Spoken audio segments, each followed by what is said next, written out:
এইটা হচ্ছে বরফা এয়ারপোর্ট। এখন আমরা বরফা এয়ারপোর্টে আছি, পার্সোনাল এয়ারপোর্ট এইটা।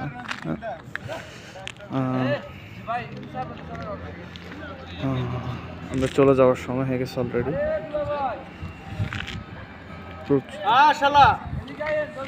প্রচুর ঠান্ডা এখানে। বরফা এয়ারপোর্টের মধ্যে আমরা আইছি। এই আমার হুন্ডার ভিতরে বইও না কি ময়লা কই গেছে ছবি তুলতা।